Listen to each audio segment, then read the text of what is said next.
우리의 기업은 땅에 있는 것이 아니라 여러분들을 구원하시고 또 창조하신 하나님께 있음을 늘 기억하시고 하나님을 기업으로 삼고 승리하시는 여러분들의 삶이 되시길 바랍니다. 환희 크로스비 여사는 여러분들이 잘 아시는 나의 갈 길 다가도록, 또 오늘 찬양을 부를 나의 영원하신 기업, 이런 주옥과 같은 찬송시를 지은 찬송 작가입니다. 그러나 그는 생후 6개월 만에 의사의 실수로 시각 장애인이 되고 그 이후로 앞을 보지 못하는 그런 어려움을 당했습니다. 대부분 사람들은 이런 일을 당했을 때는 하나님을 믿으면 하나님을 원망하고, 또 주변의 부모를 원망하고, 또 자기의 눈을 그렇게 만든 의사를 원망할 수 있습니다. 그러나 크로스비는 결코 다른 사람, 또 하나님을 원망하지 않고 오히려 그는 만나는 사람마다 당신의 영혼에 하나님의 은혜가 함께 하시기를 바랍니다 라는 이런 은사로 사람들을 격려하고 사람들에게 하나님의 은혜를 끼치는 그런 사람이었습니다. 그래서 하나님께서는 이 크로스비 여사에게 정말 강한 영감을 주셔서 몇 곡을 찬송시를 만드는 것도 힘든데 8,000곡 이상의 찬송시를 만들어서 우리 믿는 자들 또 믿지 않는 자들의 심금을 울리는 그런 찬양의 어머니로 거듭나게 되었다는 것입니다. 어느 날 한 사람이 이 크로스비 여사에게 찾아와서 이렇게 말합니다. 왜 하나님께서 당신에게 그렇게 많은 재능을 주셨는데 앞을 보지 못하도록 하셨는지 참 안타깝기만 합니다 라고 그렇게 말하자, 크로스비 여사는 이렇게 이야기했습니다. 만일 제가 이 땅에 태어났을 때 한 가지 간구할 수 있었다면 저는 제가 장님이 되게 해달라고 기도했을 것입니다. 이렇게 말하자 그 사람이 되묻습니다. 아니, 왜 그렇게 생각하십니까? 라고 그렇게 이야기를 하자 크로스비 여사가 고백하기를, 제가 이제 이 땅의 모든 여생을 다 보내고 하나님 나라에 갔을 때, 그때 예수님을 만날 텐데 그 예수님을 만나는 그 첫 번째 내 눈을 떠서 보는 분이 바로 예수님이기를 원합니다 라고 그렇게 고백을 했다고 합니다. 그러면서 그는 마지막으로 고백하기를, 나는 이 세상에서 가장 행복한 사람입니다 라고 고백했다고 합니다. 비록 크로스비 여사는 앞을 볼 수 없는 시각 장애우였지만, 그러나 그는 누구보다도 하나님을 볼 수 있는 영적인 시각, 영적인 눈을 가지고 있었다는 것입니다. 그리고 그가 세상 누구보다도 행복할 수 있었던 것은 바로 하나님과의 깊은 사랑에 빠져 있었기 때문입니다. 바로 하나님이 크로스비의 전부가 되었을 때 그의 인생은 다 하나님의 것이 되어서 그는 하나님으로 행복할 수 있었다는 것입니다. 여러분들의 삶 속에서 여러분들의 삶의 가장 큰 행복이 바로 하나님이 되어서 하나님과 깊은 사랑을 나누시고 그 사랑을 하나님께 돌리심으로 여러분들이 가장 세상에서 행복한 사람으로 거듭나시기를 주님의 이름으로 축원드립니다. 오늘 본문을 통해서 하나님께서 나에게 주신 기업이 무엇이고 그 기업을 얻기 위해서 우리는 어떻게 살아갈 때 하나님의 큰 복을 누릴 수 있는지 오늘 본문을 통해서 살펴보겠습니다. 먼저 복 있는 사람은 눈에 보이지 않는 하나님 자신을 기업으로 삼고 사는 자가 복이 있다라고 말씀하고 있습니다. 오늘 시편 16편의 배경은 다윗 왕의 쫓김을 당해서 유대 나라에 발붙일 곳이 없었던, 그렇게 도망자로 살았을 때의 그 배경을 가지고 이 시편을 쓰게 됩니다. 그런데 다윗은 이런 어려운 가운데서도 그는 고백하기를, 하나님은 나의 기업입니다. 하나님만이 나의 인생을 책임지실 나의 기업입니다 라고 고백하고 있습니다. 여러분들 5절에 보시면 여호와는 나의 산업과 나의 잔의 소득이시니 나의 분깃을 지키시나이다 라고 고백하고 있습니다.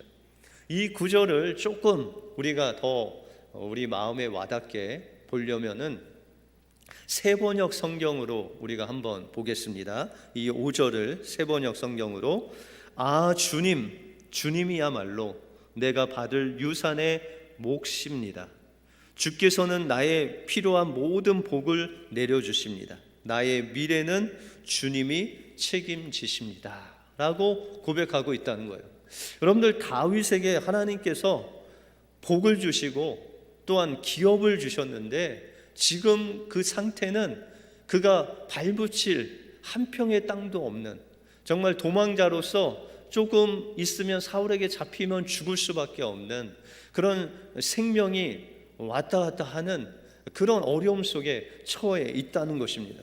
그런데 다윗이 고백하기를 주님이야말로 내가 받을 유산입니다, 유산의 몫입니다 라고 하면서 주님이 나의 미래를 책임지십니다 라고 고백하고 있다는 것입니다. 그러면 다윗이 고백한 하나님은 나의 기업이십니다 라고 했을 때 이 다윗이 가졌던 기업은 무엇입니까? 여러분들, 하나님께서 이스라엘 백성들을 광야에서 가나안 땅으로 인도하셨습니다. 그리고 가나안 땅에서 기업을 주셨죠. 무엇을 주셨을까요? 기업으로 땅을 주셨어요. 땅. 여러분들 어떻게 땅 좀 있으세요? 한국에 땅 있으세요? 네, 선산도 있고 좀 땅 있으세요? 그런데 이스라엘 백성들은 뭐 너나 할 것 없이 다 땅이 있었어요. 때로는 가난해서 그 땅을 누구한테 이렇게 팔아서 없으면 한 50년만 지나면 희년이라는 제도를 통해서 그 땅을 다시 소유할 수가 있어요. 그러니까 모든 사람이 땅을 가지고 있는, 기업을 가지고 있는 그런 사람들이었다는 거죠. 그러면 여러분들, 광야 생활하고 가나안 땅에서 땅을 가진 삶하고 어떤 삶이 좋은 삶일까요? 광야는 땅이 없었기 때문에, 기업이 없었기 때문에 그냥 유목민족같이 나그네 인생을 살았어요. 그래서 하나님께서 가라고 하시면 가고, 그냥 서라 하면 서고, 구름이 떠올라서 움직이면 따라가고, 구름이 멈춰 있으면 그곳에 유하고, 그것이 바로 광야의 인생이었어요. 그렇게 살다 보니까 뭐 저축할 양식도 없고 또한 저축할 물도 없어서 매일매일 하나님께서 양식을 주시지 아니하면 먹고 살기가 힘든 곳이 바로 광야였어요. 그런데 하나님께서 이스라엘 백성들을 가나안 땅으로 인도하셔서 땅을 주셨다는 것은 집을 짓고 산다는 거예요. 그래서 그 땅에다가 집을 짓고 사는 거죠. 그러면 집이 있죠. 안전한 집이 있고, 그 옆에는 뭐가 있을까요? 우물을 가나안 족속들이 파서 이제 물도 늘 있어요. 또 창고에는 먹을 양식이 있고, 또한 우리에는 가축들이 있죠. 그래서 하나님께서 그들에게 이런 땅을 기업으로 주셨는데, 하나님께서 12지파 중에 모든 지파에게 주신 것이 아니라 11지파만 주시고 한 지파에게는 땅을 주시지 않았어요. 그 족속이 누구냐면 레위 족속이에요. 레위 족속.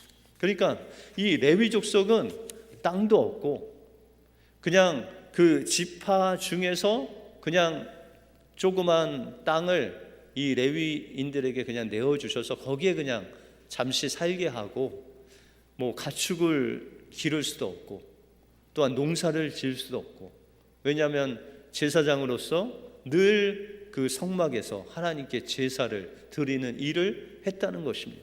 그래서 레위인들은 가나안 땅에 들어갔지만 땅을 기업으로 받지 못해서 매일매일 삶이 하나님께서 주시는 대로, 하루하루 주시는 대로 그거를 먹고 사는 그런 인생이 바로 레위 자손이었다라는 거죠. 그러니까 이 레위인들은 광야 생활이 가나안 생활의 연장으로 광야 생활을 했다는 거예요.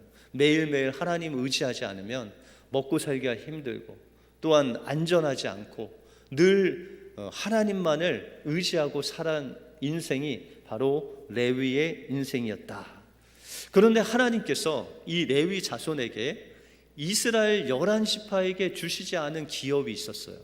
우리가 민수기 18장 20절에 보시면 여호와께서 또 아론에게 이르시되 너는 이스라엘 자손의 땅의 기업도 없겠고 그 중에 아무 분깃도 없을 것이나 나는 이스라엘 자손 중에 내 분깃이요 내 기업이다 라고 말씀하셨어요.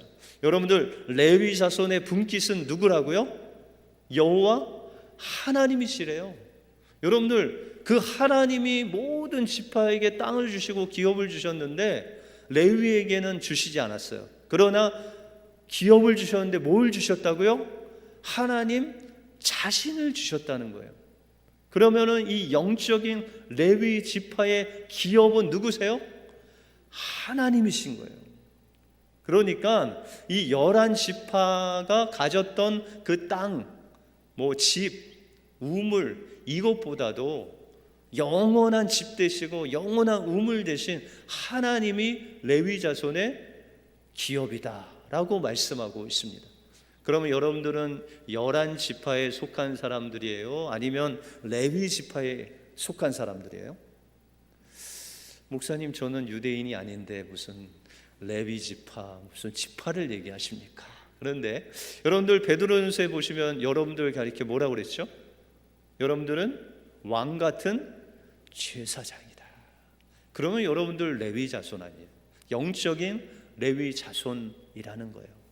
그런데 이스라엘 백성들에게 하나님께서 이런 기업을, 땅을 다 주시고 그들을 정말 하나님만을 섬기도록 그렇게 인도를 하셨는데 그들이 시간이 지날수록 하나님을 기업 삼지 않고 하나님께서 주신 땅을 기업 삼아 살아가는 사람들이 있었어요. 여러분들 룻기서에 보시면 이스라엘 그 가나안 땅에 기근이 있었어요. 여러분들 혹시 지금부터 코로나가 더 악화돼서 일을 못한다 하면은 여러분들 가진 거 갖고 얼마나 사실 것 같으세요? 한 6개월 사실 것 같아요? 1년 사실 것 같아요? 죽을 때까지 살 수 있습니다. 그런 분 있으세요? 근데 저번에 설문조사를 보니까 그 잔고에 한 5,000불 이상 되는 사람들이요 그렇게 많지 않더라고요. 한 60-70%는 잔고에 몇천 불, 다시 말해서 한 달, 두 달 먹고 살 거 외에는 없다라고 그렇게 돼 있어요. 그러면 이스라엘 백성들은 하나님께서 만약에 비를 내리시지 않는다, 기근이 왔다, 그러면 한 몇 년 정도 버틸 수 있는 힘이 있을까요? 여러분들 룻기서에 보시면 나옴이라는 가정이 모압으로 이주를 합니다. 왜요? 기근이 있어서. 기근이 있으면은 하나님께서 주신 것 가지고 버티면 되잖아요. 그런데 그 버티는 게 우리가 한계가 있을 뿐만 아니라 그 버티는 것만으로는 우리가 살아가기가 힘들다는 것이죠. 다시 말해서 우리가 기근이 올 때, 어려울 때 우리의 기업 되시는 하나님을 바라보고 하나님을 의지해야 된다는 것이죠. 그런데 이 나오미 가정은 하나님을 바라본 것이 아니라 그 눈에 보이는 기근, 그것을 이기기 위해서 자신의 방법을 씁니다. 그것이 모압 지역으로 가서 그곳에서 이민 생활을 해요. 거기는 먹을 것도 있고 비도 있고 물도 있고 먹을 양식이 많았어요. 근데 거기서 몇 년을 버티죠? 나오미 가정이 한 20년 버텼어요. 한 10년 버티다가 이제 어디로 돌아가냐면 베들레헴으로 돌아가요. 근데 베들레헴은 몇 년 만에 기근이 없어졌냐면 10년 만에, 거의 10년 만에 하나님께서 은혜를 주셔서 비를 내리셨다는 거예요. 근데 그들이 10년 동안 자기가 저장한 것으로 살았을까요? 아니면 하나님의 은혜로 살았을까요? 여러분들, 우리 가진 걸로 1년도 못 살아요. 그런데 그들이 10년을 버텼다는 것은 하나님의 은혜를 바라보고 하나님을 기업 삼고 살았다는 거예요. 그런데 나오미 가정은 자신들에게 있는 그 돈과 넉넉함이 있음에도 불구하고 10년 버티니까 남편 죽고 아들들 다 죽었어요. 다시 말해서 망한 거예요. 다시 말해서 하나님께서 주신 그 기업은 눈에 보이는 것이 우리의 영원한 기업이 아니라는 거예요. 그 기업을 주신 온전히 그 하나님이 우리의 기업 되셔서 그분을 의지하고 그분을 바라보고 그분의 은혜를 구할 때 기업 되신 하나님께서 우리의 미래를 책임져 주신다. 이것이 바로 다윗의 고백이었다라는 것입니다. 그래서 이 다윗이 하나님께서 주신 모든 것을 다 잊어버릴 때가 있었어요. 잃어버릴 때가 있었어요. 그것이 시편 4편에 보시면 압살롬이 반역을 해서 다윗이 그냥 몸만 도망하게 됐어요. 다시 말해서 하나님께서 주신 모든 것, 왕궁, 침궁, 보아, 신하, 군사, 아내 모든 것을 다 놔두고 몸만 도망가는 그런 때가 있었다는 것이죠. 그런데 다윗이 그렇게 도망하면서 하나님 앞에 고백한 구절이 나옵니다. 시편 4편 7절에 보시면 주께서 내 마음에 두신 기쁨은 저희의 곡식과 새 포도주의 풍성할 때보다 더하나이다 라고 고백하고 있어요. 여러분들, 저희의 곡식과 새 포도주의 풍성할 때는 언제예요? 다윗이 왕궁에 있을 때. 그런데 그 왕궁에서 떠나서 이제 아무것도 없어요. 소유가 아무것도 없어요. 그런데 그때보다도 하나님께서 나에게 주신 기쁨이 더하다는 거예요. 그 왕궁에서 살 때보다 내가 더 기뻐한다는 거예요. 왜요? 그 왕궁에서는 눈에 보이는 것으로 내가 즐기며 기쁘게 살았는데 하나님을 더 의지하지 않았다는 거예요. 그런데 이 광야에서 나와 보니까는 나의 목숨이 하나님께 달려있다는 거예요. 내가 이곳에 침상이 없어도 그 들바닥에서 흙먼지 가운데 누워도 그곳에 하나님께서 함께 하시고, 들짐승이 으르렁거리면서 내 주위에 돌지라도 하나님께서 그 들짐승으로부터 나를 보호해 주시고, 하나님께서 이제 세밀한 부분, 레위인들을 세밀하게 먹이신 것 같이 이 다윗도 그렇게 도망하는 길에서 세밀하게 먹을 것, 입을 것, 마실 것, 안전하게 거하는 그 모든 것들이 하나님께서 손수 다윗에게 주시는 그 모습을 통해서 하나님, 나의 기업은 하나님이셨군요. 하나님이 나의 기업이십니다. 하나님이 나의 분기십니다. 하나님이 나의 미래이십니다 라고 고백하며 나가는 것입니다. 여러분들의 기업은요, 왕궁에 있지 않습니다. 여러분들의 기업은 물질에 있는 것이 아니에요. 여러분들의 기업은 이 세상에 보이는 것이 아니라 보이지 않는 그 하나님이 여러분들의 영원한 기업임을 기억하시고 온전히 하나님을 기업 삼고 사심으로 그분의 그 세밀한 인도하심, 보호하심, 은혜 주심 마음껏 누리시며 세상의 어떤 기업보다도 하나님으로 기업 삼아 기쁨이 충만하시는 여러분들의 삶이 되시길 주님의 이름으로 축원드립니다. 다음으로 우리의 기업은 부활하신 영원한 우리의 생명 되신 예수님이 바로 우리의 기업이십니다. 다윗은 하나님만이 나의 기업이다 라고 하면서 그 기업이 땅에 있지 않다라고 고백합니다. 그러면서 9절에 보시면 이러므로 내 마음이 기쁘고 내 영광도 즐거워하며 내 육체도 안전히 거하리라 라고 그렇게 고백하고 있습니다. 다시 말해서 이 다윗은 이 땅에 있는 물질이 내 기업이 아닙니다. 저 왕궁도 내 기업이 아닙니다.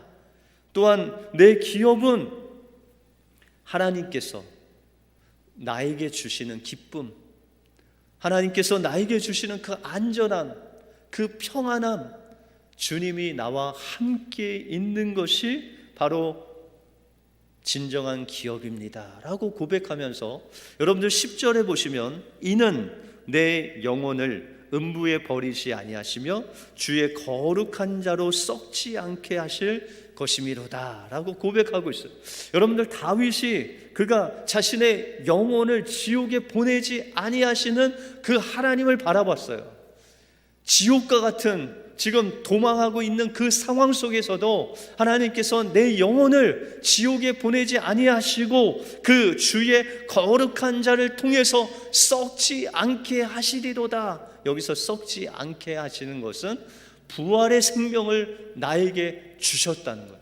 그래서 내가 이제 죽을지라도, 지금 죽을지라도 지옥에 가는 것이 아니라 주님과 함께 그 부활의 생명을 가지고 영원한 천국에서 하나님이 나의 기업이 되셔서 하나님과 영원히 사는 그 부활의 생명을 내가 가지고 있습니다 라고 고백하고 있다는 것입니다.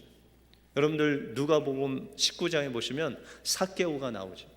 근데 이 삭개오가 주님을 만난 후에 그가 결단한 내용을 여러분들 잘 아시죠? 자기가 토색한 것, 그러니까 다른 사람들 거 세금 거둘 때 1불 걷어야 되는데 2불 걷었다. 그럼 4배로 갚겠다는 거예요. 그럼 얼마 줘야 돼요? 1불을 더해서 받았으니까 1불에 4배, 4불을 갚겠다는 거예요. 근데 얼마나 많은 사람들이 그 세금을 토색당했을 거예요. 그것만 해도 4배로 갚으면 삭개오는 그냥 쫄딱 망하는 거예요. 그런데 자신의 재산의 절반을 딱 띄어서 가난한 사람들에게 다 주겠다. 그건 뭐예요? 삭개오는 자기에게 모은, 어떻게 보면 기업인 그 물질을 세상 사람들에게 다 나눠주겠다. 회개하는 마음으로 주고 가난한 자들 주겠다는 거예요. 그럼 왜 삭개오가 굳이 예수 그리스도를 믿고 나서 자신의 그 재산을 다 그냥 버리다시피 했을까요? 삭개오는요, 이제 전에는 자신의 기업이 물질이었어요. 이 물질 없으면 자기의 생명이기 때문에 죽는 것과 같았어요.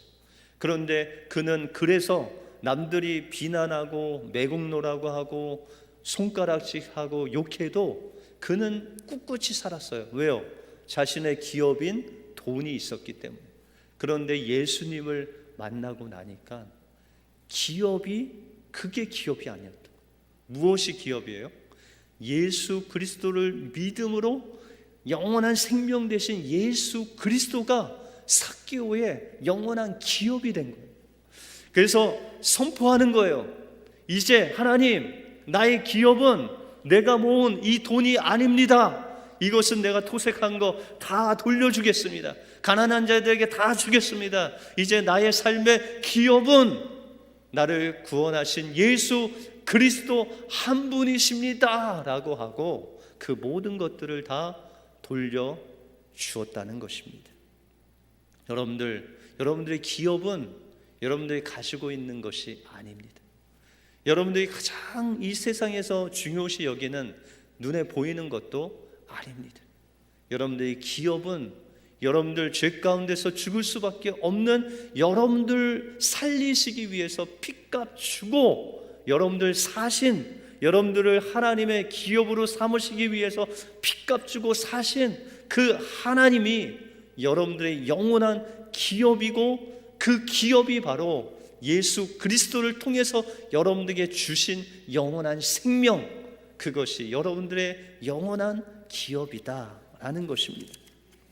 남편이 일찍이 투병을 하다가 세상을 떠난 부인이 두 어린 자녀를 길렀습니다. 두 아이를 길러야 되니 그냥 있어서는 안 되고 밖에 나가서 공장에서 일을 했습니다. 근데 그 공장을 가려고 하면 철길을 건너야 되고 그 철길 앞에 공장이 있었습니다.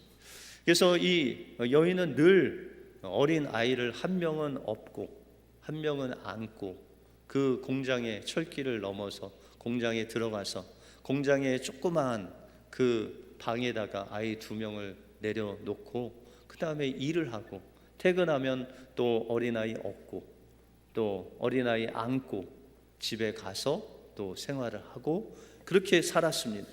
근데 하루는 어느 따뜻한 봄날이었는데 그 방이 아주 답답했는지 아이들이 밖으로 나갔어요. 엄마 허락도 없이 밖으로 나갔어요. 그런데 그 아이들이 이제 밖에 나가니 그 앞에는 철길이 있었겠죠. 그 철길에 뿌려진 그 조약돌들을 주워다가 공기놀이도 하고 땅 따먹기도 하고 가위바위보 게임도 하고 그러면서 거기서 즐겁게 이렇게 두 명이서 놀고 있었습니다. 근데 누군가 애들이 없다는 소리를 막 지르면서 그 방 안에 애들이 없다라는 것입니다. 엄마는 그냥 직감적으로 놀래서 나가 보니까 아이들이 그 바닥에서 철길에 있는 돌 가지고 놀고 있는데 그 맞은편에는 기차가 막 달려오고 있었어요. 어머니가 달려가서 그 아이 두 명을 떨쳐냈지만 자신은 빠져나오지 못하고 기차가 지나가게 되었습니다. 동네 사람들은 그 엄마의 장례를 치른 후에 그 두 형제를 기를 수 있는 사람이 없기 때문에 고아원으로 보냈습니다. 그리고 고아원에서 자라서 그가 정말 어른이 되고 훌륭한 사람이 되어서 어머니의 무덤에 조그만 묘비를 세우고 다음과 같이 새겨 놓았습니다. 어머니, 우리 어머니, 사랑하는 우리 어머니. 그 어머니의 사랑의 절정은 그 두 아들을 키우기 위해서 하루에 품팔이를 하면서 열심히 일했던 것이 아니었습니다. 또한 두 아들을 키우기 위해서 자신은 굶고 아이들은 먹이고 이것이 사랑의 다가 아니었습니다. 어머니의 사랑은 그 아이들의 생명을 살리기 위해서 자기의 생명조차 아끼지 아니하고 그 아이들의 생명을 구한 그것이 바로 어머니의 사랑의 절정이다라는 것입니다. 마찬가지로 하나님은 여러분들 한 사람 한 사람을 살리시기 위해서 그 하나밖에 없는 독생자 예수의 물과 피 값을 다 치르시고 죽이시고 여러분들 사셨어요. 여러분들을 하나님의 기업으로 삼기 위해서, 또한 여러분들의 기업이 하나님이 되시기 위해서 예수 그리스도의 부활의 생명을 통해서 믿는 자마다 여러분들 거듭나게 하셔서 여러분들 안에 여러분들의 기업 되신 하나님께서 성령으로 오시기 위해서 십자가의 모진 고난을 통과하여 예수 그리스도를 통해서 여러분들을 기업으로 삼고 여러분들의 기업이 되셔서 여러분들 안에 성령으로 오신 것입니다. 그러므로 우리의 기업은 이 땅에 있는 것이 아니라 우리를 창조하시고 우리를 구원하신 하나님께 있다. 여러분들의 기업은 다른 어떤 물질이나 소유가 아닌 여러분들 위해서 십자가에서 죽으시고 부활하셔서 여러분들 마음속에 영원한 생명으로 찾아오신 그 예수 그리스도가 바로 여러분들의 영원한 기업이다라는 것입니다. 그렇게 되면 우리 주변에 있는 소유가 조금 없어질지라도, 우리가 가진 것 조금 잃어버리더라도 우리의 하나님께서 주신 기업은 변하지 않는 것입니다. 우리의 기쁨은 변하지 않는 것입니다. 왜냐하면 우리 안에 오신 그 하나님이 우리의 영원하신 기업이기 때문입니다. 그 하나님을 기업으로 삼고 날마다 기뻐하시는 은혜교회 모든 성도님들 되시길 주님의 이름으로 축원드립니다. 기도하겠습니다.